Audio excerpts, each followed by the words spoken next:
A década da ciência oceânica para o desenvolvimento sustentável é uma proposta das Nações Unidas para acontecer de 2021 a 2030. O objetivo é promover o desenvolvimento sustentável no oceano, baseado no conhecimento científico.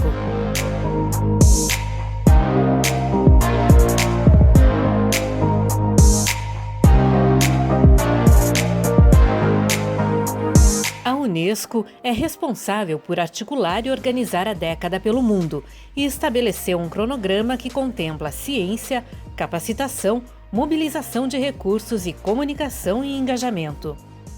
O Brasil aderiu a essa causa e seu representante é o Ministério da Ciência, Tecnologia e Inovações. As duas instituições têm a tarefa de mobilizar e sensibilizar cientistas, instituições, empresários, ONGs e toda a sociedade para a agenda da década.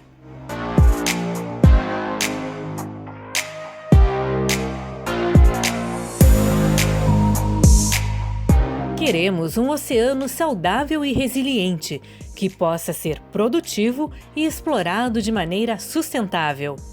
Essa agenda é construída coletivamente, por isso as ações coordenadas e os eventos nacionais e regionais são tão importantes. A década é um processo inclusivo, participativo e global. O oceano é de todos nós.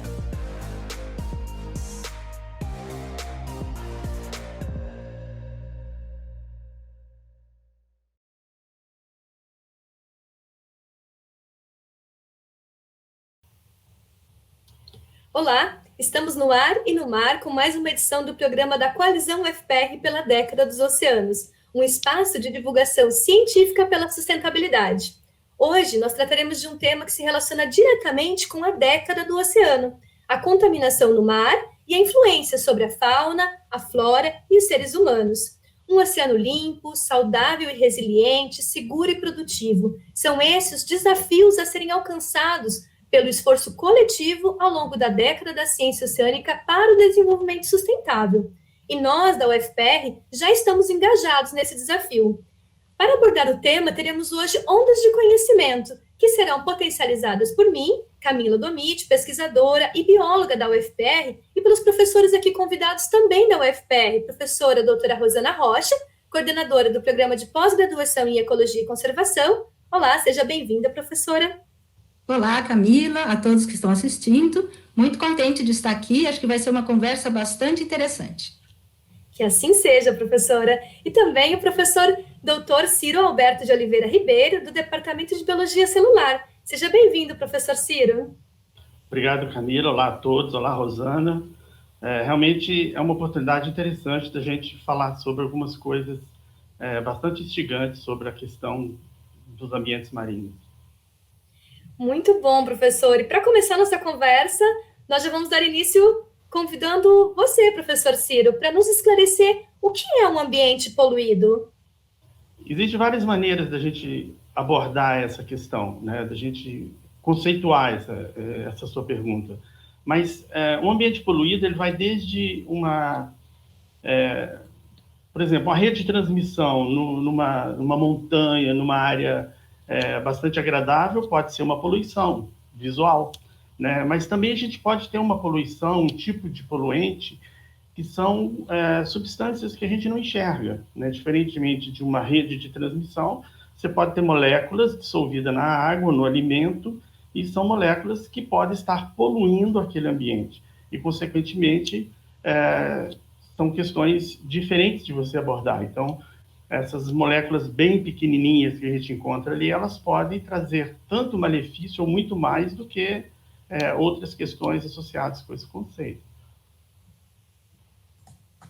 Eu poderia até contribuir também um pouquinho, né, considerando os plásticos. Hoje em dia a gente está falando muito de plásticos, a contaminação no mar pelos resíduos, né, de tudo que a gente usa, os PETs, as embalagens.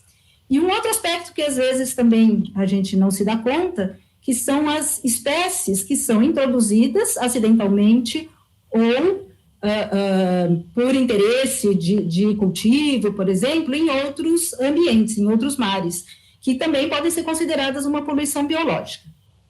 Mas, na verdade, hoje, a gente vai conversar mais detidamente a respeito da poluição invisível, dos micropoluentes. E aí eu pediria outra vez para o professor Ciro explicar um pouquinho para a gente o que seriam esses micropoluentes. Pois é, os micropoluentes, de fato, eles são invisíveis, né? O próprio nome já está demonstrando isso. São moléculas que podem ter origem na própria atividade do homem ou moléculas que têm origem natural, né? As moléculas de origem natural, por exemplo, que constituem um micropoluente, são moléculas oriundas, por exemplo, do vulcanismo, intemperismo de rochas, etc. Essas moléculas vão sendo liberadas nos ambientes aquáticos de uma forma muito lenta, né? E, em geral, o ambiente consegue absorver essas moléculas. O problema acontece quando essas moléculas chegam no ambiente numa quantidade muito maior do que o ambiente pode, digamos assim, suportar, né? E, geralmente, quem contribui com essas moléculas, aí a diversidade é muito grande, são as atividades antrópicas, né?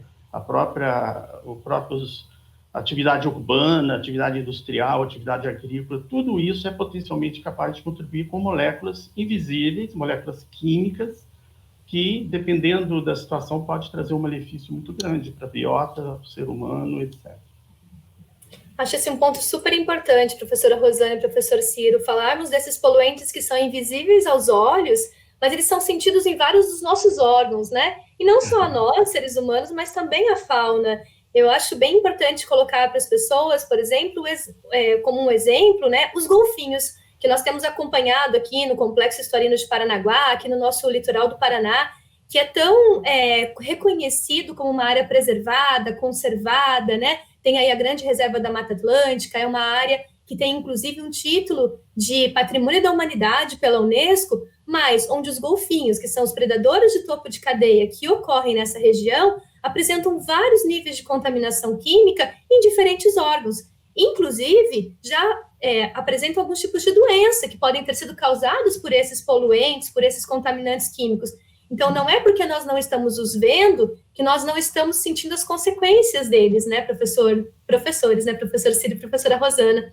E eu acho que nesse caminho, que eu acho que o professor Ciro poderia nos ajudar a esclarecer um pouquinho mais sobre a origem desses micropoluentes, como que eles chegam no mar. Então, são de origens naturais ou antrópicas, mas como que eles chegam lá? Olha, complementando um pouco o que você falou dos golfinhos, eu li um artigo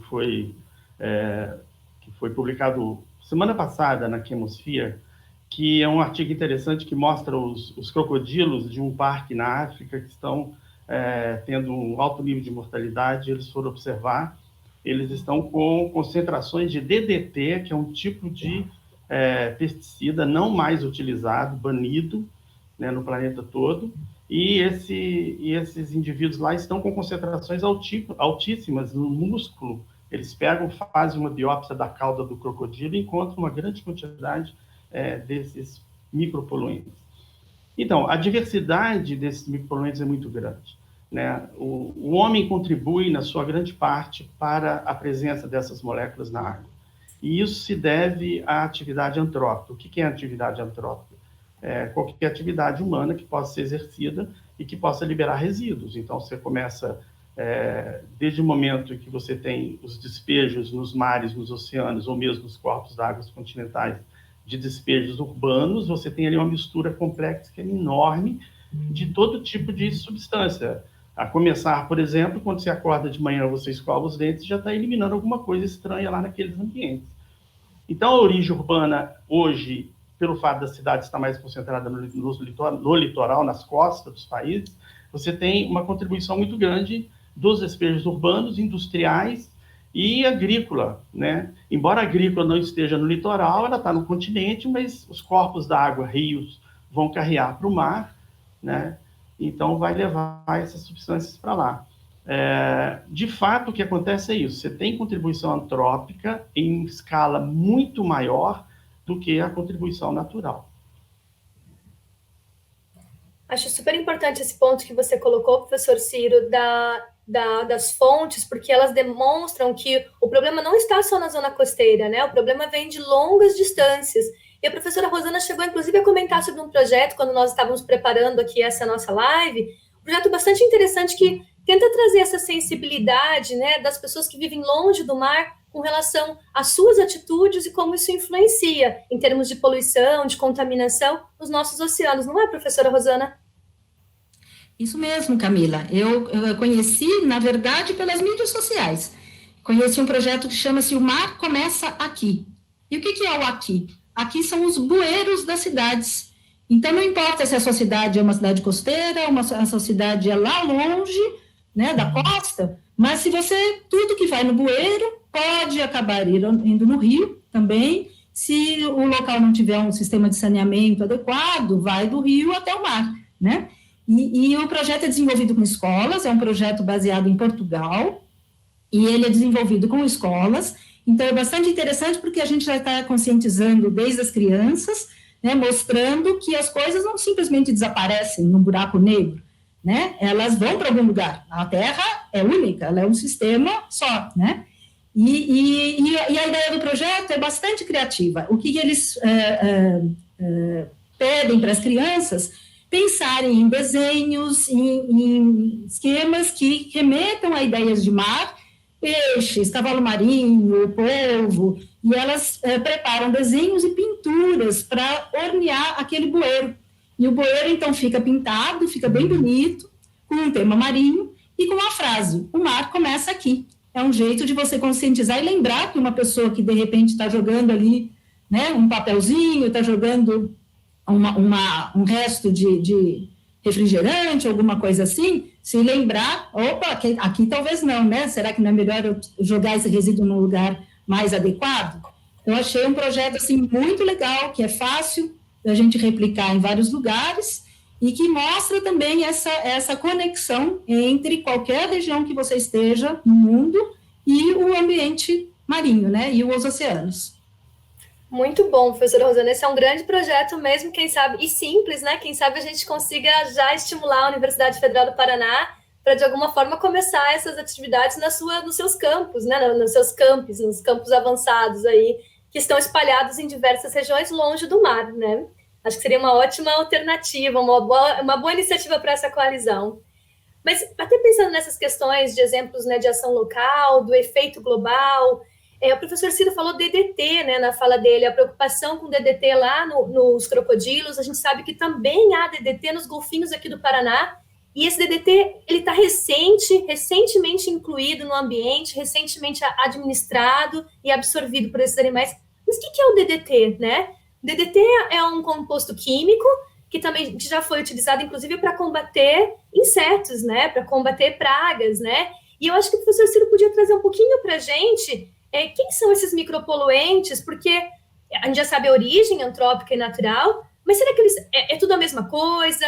Eles são diferentes, né? Trazer alguns exemplos para a gente, para todo mundo saber quem são esses benditos micropoluentes que se tornaram tão vilões invisíveis, né? E que nós temos que saber quem são, para que a ciência, a sociedade e o governo possam, de alguma forma, combater as suas fontes e mitigar os seus efeitos, né? Pois é, Camila, você entrou agora no assunto que, olha, a gente falaria horas a respeito. Na verdade, é o seguinte, nós temos diferentes classes de poluentes, eles são classificados de diferentes formas, mas pensando quimicamente, eles são classificados também dessa forma química, da maneira química. Então, você tem, por exemplo, os metais, né? O pessoal chama de metais pesados. A gente prefere o termo metais tóxicos. O que é um metal tóxico? Vamos pegar um exemplo típico. Mercúrio, usado na Amazônia para extrair o ouro. É um metal pesado, tóxico. O chumbo, antigamente muito utilizado nos combustíveis, no Brasil não é mais, é um metal tóxico, é um metal pesado e um metal tóxico. Então, os metais constituem uma classe. E elas são, assim, onipresentes. Elas estão em todo lugar, porque os metais fazem parte da nossa vida cotidiana. E o processamento, desde a mineração até o processamento desses metais, eles são liberados de alguma forma, até mesmo no descarte. Outras classes também extremamente importantes, nós temos aqueles poluentes que possuem muito cloro na sua molécula, eles são chamados de policlorados. Aí você tem pesticida, você tem os bifenis policlorados, que são usados em transformadores, por exemplo. Você passa pela rua, tem um transformador ali. Aquele transformador tem um PCB, o PCB é um policlorado, né? Extremamente tóxico algumas congêneres deles.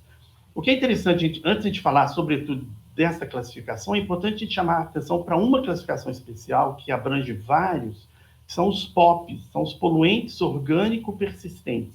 São aqueles poluentes que, uma vez caiu no ambiente natural, eles ficam ali por 100, 200 anos. Eles não são degradados naturalmente.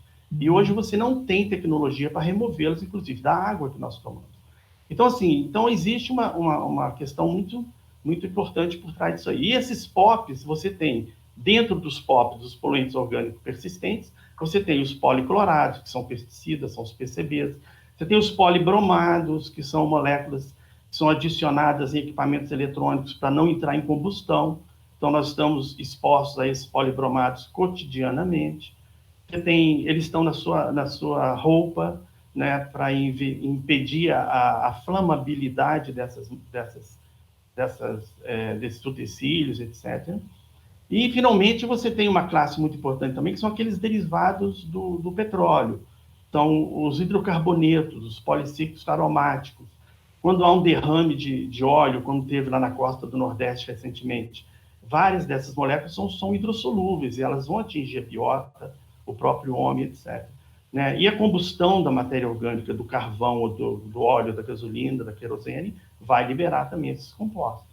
Né? Então, é importante a gente chamar atenção, nesse caso aí, para esses compostos. Agora, quando eu falo dos POPs, dos organopersistentes, é importante a gente lembrar o seguinte: como eles são persistentes, eles caem nos ambientes marinhos, eles vão ser carreados por correntes marítimas para o planeta inteiro. Então, hoje se encontra pesticida na gordura do urso polar, assim como se encontra PCBs lá nos ovos dos pinguins na Antártica. E aí, como é que você explica? Em nenhum desses dois extremos do globo terrestre tem atividades antrópicas ao nível de liberar essa quantidade de substância. Então, o fato dele cair no ambiente, ele caiu no oceano, significa que ele vai ficar ali, ele vai ser carreado para outros pontos. Então, mais grave ainda é essa situação. Né? A fonte, o indivíduo não tem que estar próximo à fonte dessa molécula poluidora. Ele pode estar distante, que ele pode sofrer o efeito também. Então, daí eu fico imaginando os meus bichos, né? Eu trabalho com ascites, que são bichinhos que ficam fixados nas pedras, no costão rochoso, quer dizer, eles não têm para onde correr. E também não tem, eles se alimentam filtrando a água do mar, porque como eles estão fixados, né, eles não podem sair correndo atrás do alimento. Significa, os órgãos filtradores são internos, então eles estão recebendo água do mar, estão circulando água do mar dentro do corpo o tempo todo. Então, vários tecidos em contato com a água, né? Estão se alimentando também daquela água, então são animais que estão o tempo todo em contato com esses micropoluentes, né? Com essa, mesmo que seja uma quantidade muito pequenininha, diluído, parece que sempre dilui muito no marzão, né? Mas se vocês pensarem que um bicho desse consegue filtrar uns 50 litros de água por hora, são muitos e muitos litros de água a cada dia. Né? O bicho vive 2, 3 anos, imagina quanta água que não passa nesses tecidos, e aí a gente imagina, claro, que eles devem estar sofrendo bastante com a contaminação que está acontecendo na água do mar, né? E no seu caso, Camila, os bichos são vertebrados. Como é que eles entrariam em contato com esses poluentes também na água do mar? Professora, na verdade, essa história vai longe também. Vou falar igual o professor Ciro, tem história para contar. É quase aquele senta que lá vem a história, né? Porque realmente os invertebrados, né, os animais que são filtradores, estão em contato direto com os poluentes. E a gente tem que lembrar que entre esses poluentes, a gente tem inclusive o microplástico, né? Que eles estão lá em contato e estão absorvendo continuamente. E aí existem os animais que não são filtradores, como os golfinhos, as tartarugas, as aves marinhas, mas que estão forrados, né, tão super contaminados com diversos tipos de micropoluentes. E como é que eles conseguiram, como é que eles adquiriram tudo isso? Por meio da cadeia trófica. Então, eles se alimentam de outros organismos que, ao longo dessa cadeia alimentar, foram acumulando todos esses poluentes. Então, é uma preocupação, porque o filtrador ele tem um tempo de vida mais curto, como a professora Rosana colocou, 2 a 3 anos, filtra o poluente, uma quantidade grande de poluentes e tem que lidar com esses poluentes. Mas ele, de certa forma, também consegue eliminar esses poluentes. Os vertebrados, né, os golfinhos, os mamíferos, as aves, as tartarugas, elas não têm essa facilidade de eliminação e eles vivem por muitos anos. Então, eles vão acumulando ao longo da vida e ao longo da alimentação, né, por todo esse período. E eu realmente gostaria de entrar um pouquinho mais até nessa conversa, porque os níveis de contaminação que nós vemos em alguns mamíferos marinhos, por exemplo, ele acaba sendo um reflexo para o que pode acontecer para o ser humano, porque são mamíferos, têm sistemas fisiológicos, bioquímicos muito parecidos com o nosso, ou reagem muito parecido com nós, seres humanos, né? Então, é legal quando a gente consegue entender um pouco do que acontece com a fauna e pode trazer também luz a essa discussão à saúde humana. Então, nesse ponto, eu queria convidar o professor Ciro novamente. Professor, nós estamos realmente pedindo muitas ondas de conhecimento, né, da sua área de pesquisa sobre esses poluentes, como é que eles são eliminados pelos organismos e o que seria essa tão falada bioacumulação e biomagnificação, que se comenta tanto para animais como para os seres humanos. Ok, isso também é prosa para muitas horas, viu? Mas vamos tentar resumir aqui, ó. Você não precisa ter uma concentração muito alta de alguns tipos de poluentes na água, no ambiente. Por quê? Porque se eles são bioacumuláveis, ou seja, o organismo concentra uma quantidade maior no corpo dele do que aquela concentração que está no ambiente, e ele não é facilmente eliminado por aquele organismo, através dos mecanismos de detoxificação, de eliminação que todo organismo possui, ele vai se acumulando. E um organismo de um nível trófico superior, ou seja, você tem lá as assídeas lá que a Rosana falou, deve ter algum predador dessas assídeas, né, Rosana? Tem algum organismo que vai lá e se alimenta delas. Ao se alimentar delas, esse organismo acumulou aquilo que a assídia havia acumulado. E ele não come uma assídia, come várias. Então, ele vai acumulando aquilo que o outro organismo acumulou. Isso chama-se biomagnificação, ou seja, uma concentração dessas moléculas ao longo da cadeia alimentar, onde os golfinhos, que a Camila tem comentado, estão lá no topo da cadeia alimentar, vão ter uma exposição muito maior do que aqueles indivíduos que estão lá na base da cadeia se alimentando das assídias lá que a Rosana comentou. Então, assim, isso é muito importante a gente comentar, porque quando a gente escolhe um animal para a nossa dieta, um fruto do mar, por exemplo, em geral a gente pega os animais maiores, e os animais maiores, de uma maneira geral, eles são animais que estão, em geral, topo da cadeia, ou são generalistas, se alimentam de qualquer coisa. E eles, naturalmente, vão acumular mais e a gente passa a ser, então, exposto a essas moléculas que estão concentradas nesses animais. É importante a gente dizer, você tocou naquela questão do DDT lá atrás. O exemplo do DDT é um exemplo clássico de biomagnificação na cadeia alimentar, né? Inclusive, ele foi inspiração para Raquel Castro escrever um livro na década de 50, que chama-se Primavera Silenciosa. Por que esse nome? Algumas pessoas já devem conhecer, mas a história é curta e é interessante, né? As populações de falcões na Inglaterra estavam diminuindo em número. Isso ficou visível. Então, começaram a pesquisar e observar o que acontecia. Chegaram à conclusão que havia nesses animais, nesses falcões, níveis altos de DDT, que é esse organoclorado usado como pesticida na época muito utilizado. Esse DDT, o que ele faz? Ele impede que o cálcio se deposite na casca do ovo. E os falcões fêmeas, quando sentavam sobre os ovos para chocar, os ovos quebravam e não vinham os filhotes. Então, estava diminuindo o número de filhotes, de pássaros, né, de uma maneira geral. O falcão, porque ele é topo de cadeia, estava sendo mais afetado por essa questão da biomagnificação. E, com isso, o livro Primavera Silenciosa, que inspirou, inclusive, a criação da Agência de Proteção Ambiental dos Estados Unidos, a EPA. Ela teve... o livro da Raquel Castro foi quase que uma inspiração para a criação da agência. Então, essa questão é muito importante, né? Ela faz sentido a gente pensar que a concentração não é, de fato, o pior. O pior é a capacidade daquela molécula atravessar a membrana da sua célula, atingir o seu organismo e se acumular ali e causar algum tipo de dano. Professor, realmente é assustador o que esses compostos podem gerar em termos de efeitos no ecossistema e por quanto tempo eles ficam nesse ecossistema, né? Eu até queria aproveitar um pouquinho, a gente tem um pouco mais de tempo ainda, para explorar a tua fala com relação a essa questão do acúmulo também. Porque imagina só, podemos falar da CID ou podemos falar dos golfinhos, tanto faz, né? Eles estão lá no meio ambiente expostos ao agrotóxico e aos múltiplos agrotóxicos, aos pesticidas, aos fármacos que saem do nosso esgoto ou da nossa falta de saneamento, inclusive, né? Então, eles acabam chegando ao ambiente marinho. Nós temos o microplástico, nós temos os hidrocarbonetos, né, que são esses derivados de petróleo, como o professor Ciro muito bem expôs, todos eles ao mesmo tempo no mesmo ambiente. Então, eu acho que esse é um ponto bastante importante que a década da ciência oceânica traz como uma dos seus desafios, que é mapear, entender quem são esses compostos, esses elementos, esses contaminantes, né?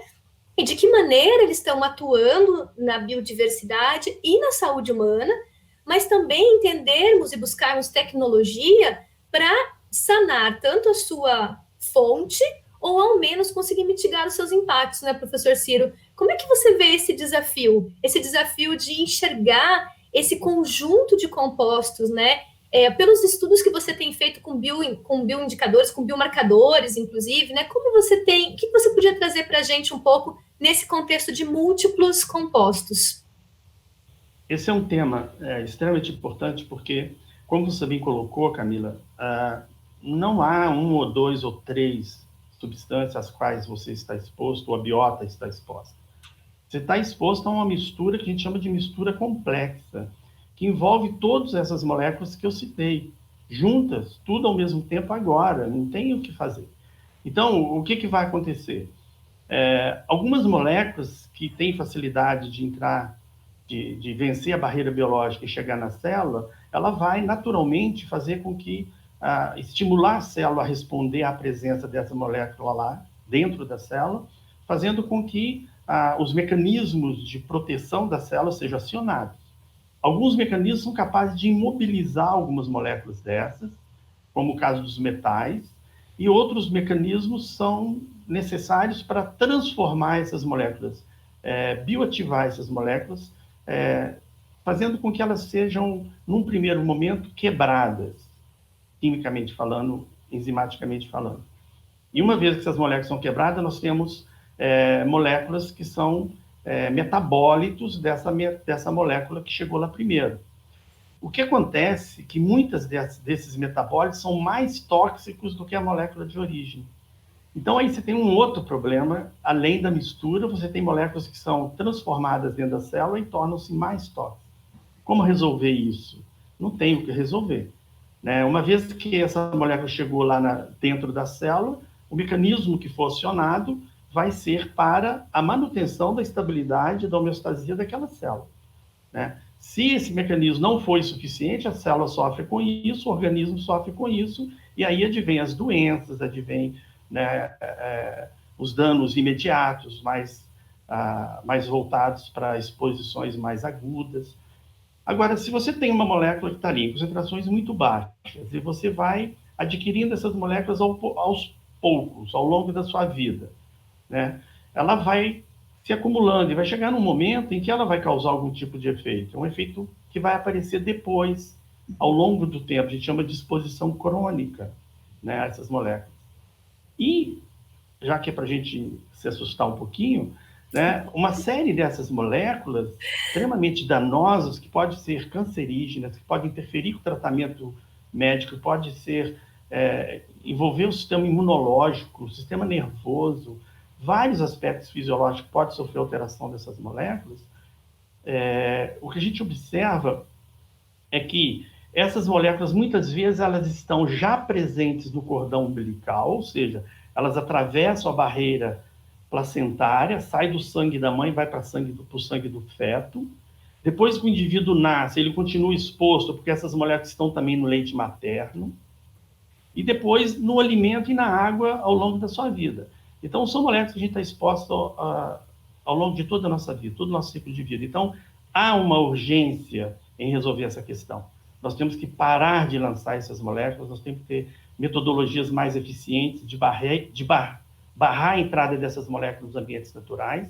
E uma vez que ela estiver lá, a gente tem que ter também tecnologia de removê-las de alguma forma. Isso é urgente, o planeta está adoecendo e a gente precisa fazer alguma coisa. Com a palavra, os políticos, que detêm as leis e detêm os recursos para a pesquisa básica. Ótimo, professor Ciro, excelente fala. Eu acho que eu e a professora Rosana ficamos aqui praticamente caladas, né, e realmente refletindo sobre todos esses efeitos. Como tu bem colocou, professor Ciro, esses são os efeitos que a gente já conhece, né, e tem tantos outros que a gente sequer conhece.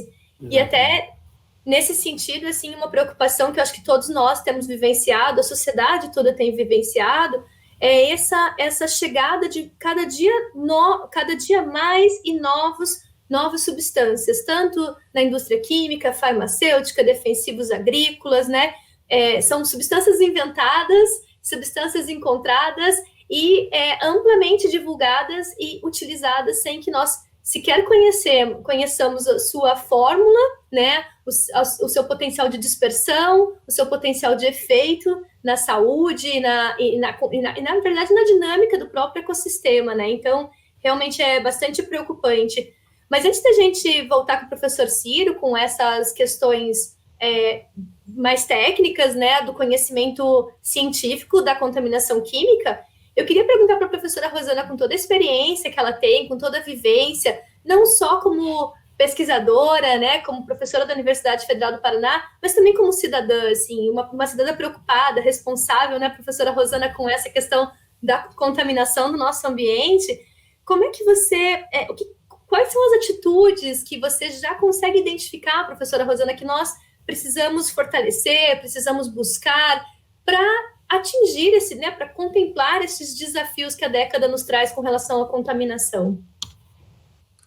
Então, eu acho que está ficando bastante claro, né, para todo mundo que todas as atitudes nossas são importantes, né, de fazer cada um pouquinho no seu quadrado, né, que ficou famosa ideia aí no dia da limpeza da praia, como a gente está na quarentena, não pôde limpar a praia, e a proposta foi cada um fazer um pouquinho no seu quadrado, né? Se a gente está pensando em todas essas, se a gente olhar em volta e todas as químicas que a gente tem contato no dia a dia, às vezes não se dá conta, né? Começa, como o Ciro falou já no café da manhã, vai lavar uma louça, tem o detergente, tem o detergente, tem o sabão, aí você tem, até na própria comida tem que pensar nos aromatizantes, nas químicas que são colocadas, então a gente tem que procurar, né, fazer essa seleção de produtos que sejam um pouquinho mais amigáveis ao meio ambiente, que não tenham tantas químicas, tantos produtos, né, associados, e pensar também em reduzir a quantidade do uso. Às vezes é só uma questão de quantidade, a gente precisa lavar as coisas? Precisa, mas será que a gente precisa daquele tantão que a gente usa, que a gente põe de detergente? Vai lavar o cabelo, precisa daquele tantão de shampoo? Será que a gente não diminui um pouquinho, vê se dá o mesmo efeito, diminui mais um pouquinho, vê se dá o mesmo efeito? Eu acho que cada um pode contribuir com um pouquinho, né? E a gente está vendo que também que um aspecto importante, que aí não depende da gente, depende do poder público, depende, né, das estruturas que vão trabalhar com os aspectos de saneamento das cidades, né? E o Ciro estava falando dos políticos, a gente está falando das pessoas que fazem as leis, que fazem as políticas e que controlam os sistemas de limpeza, os sistemas de depósito de resíduos e os sistemas de limpeza das águas mesmo, né? Então, nós temos que estar atentos para quem é a empresa que faz o saneamento da nossa cidade, se aquilo é bem feito, se a empresa é transparente, e nos nossos grupos fazer as pressões devidas para que esses sistemas sejam bem feitos, né? Porque a gente tem condição no coletivo, muita gente pressionando, muita gente prestando atenção, a gente tem condição, sim, de conseguir sistemas mais adequados de limpeza dos rios e das águas para todo esse produto não ir mais parar no mar. a principal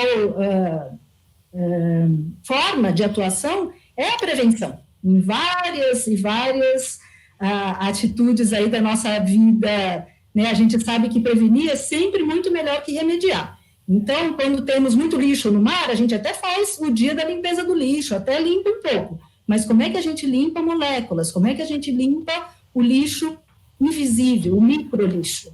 Muito melhor prevenir, né? Eu acho que é por aí que a gente deve seguir, Camila. Excelente, professora Rosana, porque você abordou alguns pontos que são essenciais para essa questão atual da discussão de poluição e de soluções, na verdade, né? A busca de soluções para essa questão de contaminação é sempre mais efetivo prevenir do que mitigar ou remediar depois, e também mais barato, tende a ser muito mais barato prevenir do que pagar os danos que nós teríamos, não só no meio ambiente, mas também na saúde humana, né? A gente tem que lembrar que, apesar de nós termos um sistema nacional público de saúde, o SUS, ele custa a todos nós perante os nossos impostos. Então, é realmente importante que nós tenhamos esse cuidado e lembrar que a vida humana e a vida da biodiversidade não tem preço, né? Então, prevenir significa também poupar vidas. E eu acho bem importante destacar aqui que a gente tem atualmente o Plano Nacional de Saneamento Básico e o Plano Nacional de Combate ao Lixo no Mar, que são 2 planos que estão aí postos exatamente para nos ajudar a trazer soluções e, na verdade, nos ajudar como cidadãos responsáveis a cobrar dos nossos governantes mecanismos e tecnologias mais apropriadas possíveis, né, para reduzir, para prevenir essa questão toda do impacto nos ambientes marinhos.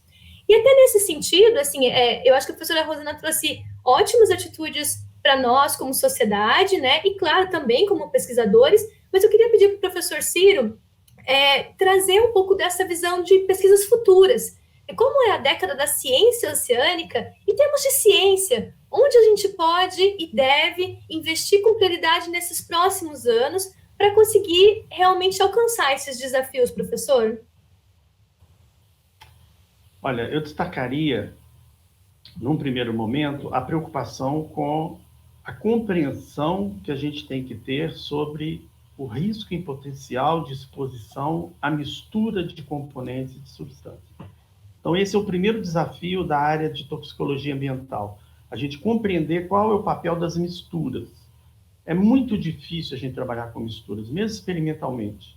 Em termos das questões ambientais, quando a gente desenvolve estudos no ambiente natural, a gente tem alguns métodos que a gente utiliza para a gente identificar um efeito múltiplo, né? E aí tentando entender um efeito associado a uma diversidade grande de moléculas, uma mistura complexa. Mas experimentalmente, em laboratório, você trabalhar com misturas é algo quase que impossível, né? Então, esse eu diria assim, em termos ambientais, em termos de risco de exposição a essa questão que nós estamos falando dos poluentes, o primeiro desafio mais importante talvez seja esse, né? E depois, talvez, focar em algumas questões mais emergentes. Você pensa, por exemplo, os fármacos, né? O que a gente faz com o resto que sobra dos nossos medicamentos? Em geral, alguns devolvem para a farmácia e coisas do tipo, já tem ações nesse sentido, mas, no geral, não é isso que acontece, né? Em geral, você joga mesmo no vaso sanitário, ou mesmo você vai para o lixão, e eu não sei qual que é pior, né? Então, esses fármacos, eles retornam, de alguma maneira, trazendo algum malefício para a biota e até mesmo para a saúde humana, porque eles podem estar na água que a gente consome. Não eles exatamente, mas metabólitos deles, e isso é muito importante. Agora, uma outra coisa que eu gostaria de destacar, Camila, é a tecnologia, né? Nós avançamos muito em tecnologia nas últimas décadas, mas nós temos ainda muito por avançar. Por que eu não posso oferecer uma água para o cidadão totalmente isenta dessas substâncias que a gente está falando? Porque eu não tenho a tecnologia ainda para remover tudo, e muito menos para identificar todas essas moléculas lá de forma rotineira. E a água que chega na minha casa, eu preciso dela analisada, e ela é analisada, dentro das metodologias da tecnologia disponível, mas a gente tem que avançar muito ainda. Recuperar os ambientes aquáticos, né? Antes que chegue no mar, né? Estações de tratamento de água, de esgoto, de água não, de esgoto, né? A gente acaba, com o tratamento que a gente tem hoje, a gente acaba devolvendo para os corpos d'água, basicamente in natura, aquilo que a gente elimina. É muito pouco ainda, a tecnologia é muito pouco eficaz ainda em remover tudo que é necessário. Então, eu acho que a gente tem muitas questões aí para serem resolvidas, e isso a gente só vai conseguir resolver com a aplicação de recursos em ciência e tecnologia. Tem que haver uma mobilização da sociedade, cobrando dos governantes que os cientistas que estão aí, que são pessoas altamente capacitadas, formadas pela nossa sociedade, com bolsas, com universidades públicas, etc., eles têm que ser acionados para resolver essa questão, para ajudar a resolver essa questão. Mas sem recurso não é possível. Então, a gente acaba, no final da história, alencando talvez uma grande quantidade de ações necessárias, mas que elas tornam-se infrutíferas se a gente não tiver o apoio, né, para desenvolver e para trazer à tona, trazer à luz aí para que a sociedade possa ter uma vida um pouco mais com qualidade. Ótimo, professor Ciro. Acho que foram pontos fundamentais para essa nossa conversa. Gostaria de lembrar que desde 2010 a gente tem a lei da logística reversa. Então, para fármacos, por exemplo, as empresas deveriam, por obrigação, receber de volta os seus produtos, assim como outros que são com um contexto químico, com um risco de contaminação. Então, é importante que todos nós também, como sociedade, conheçamos, né, a nossa legislação, tenhamos a informação e nos apropriemos dela para realmente cobrar a efetividade desses processos, né? E eu gostaria de aproveitar sua fala final, professor Ciro, com relação a essa questão da importância da ciência, do recurso da ciência, né, o recurso para o desenvolvimento de tecnologia, essa aproximação entre a demanda da sociedade para a sua qualidade de vida, para a sua saúde, ao desenvolvimento da pesquisa e ao direcionamento para os tomadores de decisão e para os governantes. Então, a década tem esse objetivo de unir esforços, de aproximar o diálogo entre essas três esferas. E, com certeza, somente com esse esforço e com essa aproximação é que nós realmente conseguiremos, né, e espero que consigamos, até 2030, alcançar esses objetivos e esses desafios, assim como os objetivos de desenvolvimento sustentável da Agenda 2030. Então, a conversa está ótima, muito bom poder dialogar, conversar, compartilhar conhecimento. Acho que as ondas que passaram aqui nos refrescaram, mas também nos trouxeram uma boa reflexão, que é o que o mar nos traz, né? Muito refresco, mas muita reflexão. Então, eu gostaria de agradecer vocês por esse momento, né? Por esse compartilhamento de informações. Infelizmente, nós temos que nos despedir. Essa foi uma edição do programa da Coalizão UFPR pela Década dos Oceanos. A nossa ação é colaborativa, junto ao MCTI, junto à Unesco, pela Década do Oceano. Eu espero que dentro da UFPR nós consigamos fortalecer as nossas ações, as nossas atividades, trazendo essa parceria com a sociedade e com as instâncias de governo. Todos que estão nos ouvindo, eles podem encontrar materiais sobre a coalizão lá no portal da UFPR. Esse programa que nós estamos gravando, ele vai ser convertido em um podcast e vocês podem ouvir no carro, vocês podem ouvir na corrida do dia a dia, ou enquanto vocês também estão lá pensando em soluções para a contaminação do nosso ecossistema. Então, eu gostaria de agradecer ao professor Ciro e à professora Rosana e passar esse momento para vocês a palavra, para essa última mensagem que vocês queiram deixar aí para a nossa sociedade, para os nossos ouvintes. Então, Camila, eu só gostaria de falar mais uma vez, a gente está colocando um problema que é bastante sério, bastante grave, mas que no mundo, o mar não está totalmente perdido e contaminado, ainda temos muita biodiversidade, muita vida, e temos que agir o mais rápido possível, temos que começar a agir agora, não entrar num movimento de só achar que já está tudo arrasado, que não vale a pena fazer mais nada, muito pelo contrário. A gente já consegue perceber o problema, né? E vamos tentar realmente aproveitar essa década e muitas décadas para frente para reunir todos esses esforços de diferentes esferas do cidadão, do coletivo, né, do poder público, para resolver realmente o problema e trazer boas soluções criativas. Ótimo, professora, muito obrigada. Muito obrigada pela sua participação aqui. Professor Ciro? Olha, eu sou sempre otimista. Eu acho que o ser humano já passou, a humanidade já passou por diferentes situações.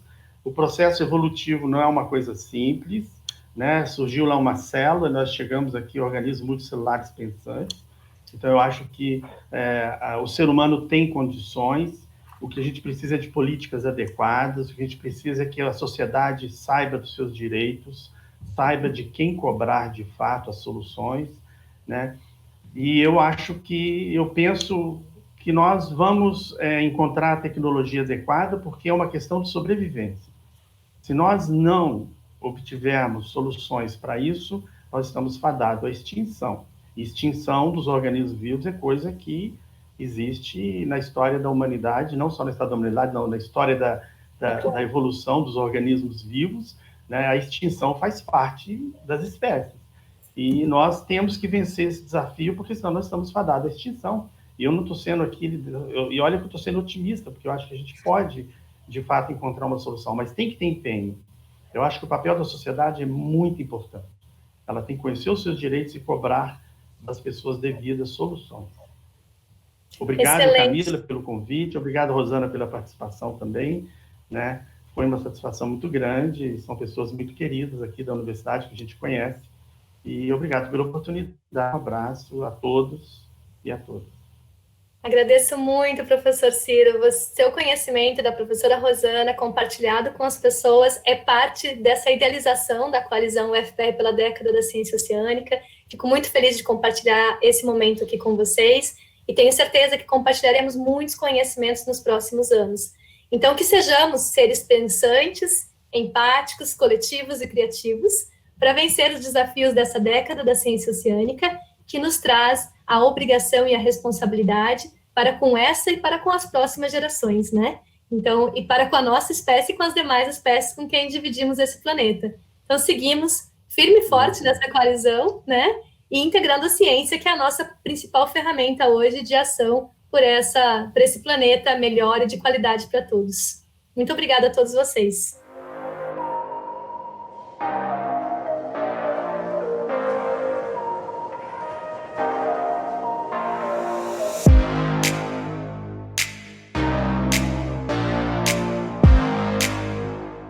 A década da ciência oceânica para o desenvolvimento sustentável é uma proposta das Nações Unidas para acontecer de 2021 a 2030.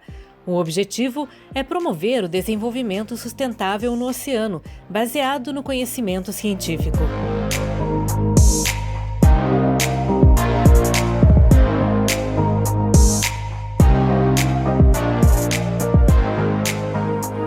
A Unesco é responsável por articular e organizar a década pelo mundo e estabeleceu um cronograma que contempla ciência, capacitação, mobilização de recursos e comunicação e engajamento. O Brasil aderiu a essa causa e seu representante é o Ministério da Ciência, Tecnologia e Inovações. As duas instituições têm a tarefa de mobilizar e sensibilizar cientistas, instituições, empresários, ONGs e toda a sociedade para a agenda da década.